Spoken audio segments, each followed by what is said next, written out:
Welcome back, everyone. In this session, I'm going to cover how to do first degree connections, and essentially the reason that you want to do first degrees is if you want to basically leverage your current network. So if you have cold leads that have gone, that you haven't spoken to in a number of months, or if you know that you have a really solid number of candidates for a particular role that you might want to reach out to, this is where you're able to basically use the people you're already connected to first degree, which the big advantage to it is you don't have to send a connection request. So day one, you can send up to 250 sequence messages straight off the bat.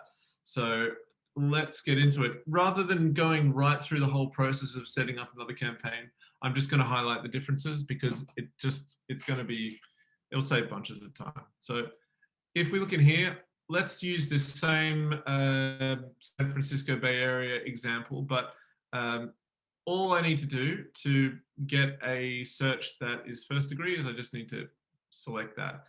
And so you can see I've only got 7 first degrees in San Francisco. So what I might want to do is I might want to widen the search. So first up, I'll pull off the function, see how many people I know now. No, 12, that's still not very many. Let's remove the industry, see what we got.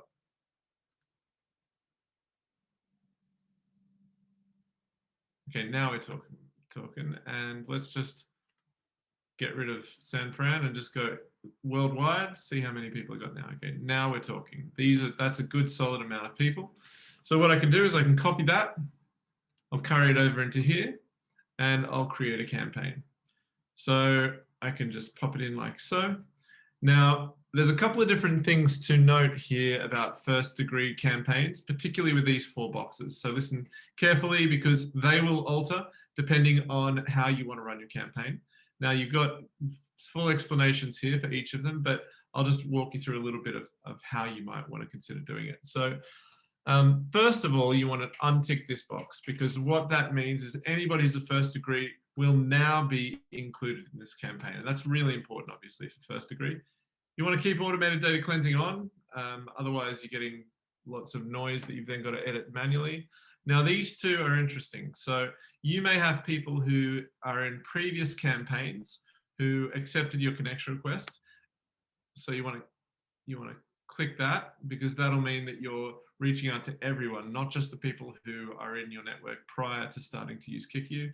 It becomes more important later on, particularly after 6 months or a year of building your profiles, which can be quite valuable, the extra numbers you get. And then you also want to include this if you're open to talking to people who've responded to you before. So where you might not have this ticked is if you just want to talk to people who haven't gotten back to you yet and you want to send them another message. So that means you're not annoying people who you've already talked to. And then I'll just hit create campaign and away we go. What I won't do is I won't generate a campaign this time. I have a first degree campaign here. So let's just go into here and have a look at how we've gone about putting it together.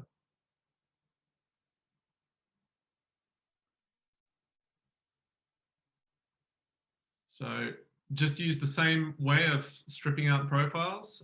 You'll find sometimes LinkedIn doesn't include, it does the same thing where it just doesn't include relevant profiles, 10 to 20, maybe 30% sometimes of the time. Scheduling, pretty straightforward. You want to have that 7 days a week.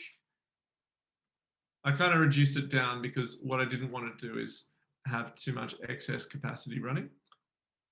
And I just pop them in like so. And there we have it. Hit save.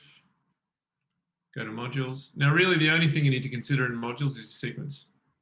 And the main thing to remember here is that you're using a different tone of voice because these people you already know. So first up, you want to say, hey, it's been a while since we chatted. Just wanted to reach out and say hi. How's everything going at your company? And then I just do, follow-ups, asking different questions. And the way that I tie this in is I actually have let me show you quickly. I have a template here of different steps I want to start a conversation and move them down towards, hey, let's have a call. I've got things that could help you. And basically I've got 2. My first process is question, and then they'll give me an answer. I'll have a little bit of a chat and say, here's why I asked. Or the second one is a more sort of 4 or 5 step process before I go for the, hey, I've got some suggestions, let's have a call. And these are the 4 rules for whenever you're messaging manually. And I often apply these to my actual messaging campaigns for outreach to clients. So you always want to acknowledge what they say. Obviously, you can't do that if it's an automated message. Always finish with a question. Always wait for them to tell you their pain point. And then you want to always be focused on booking a call. Yeah, so that's the basics. Great. So hopefully you're up to speed on how you would do a first degree connection. Look forward to seeing you in the next lesson.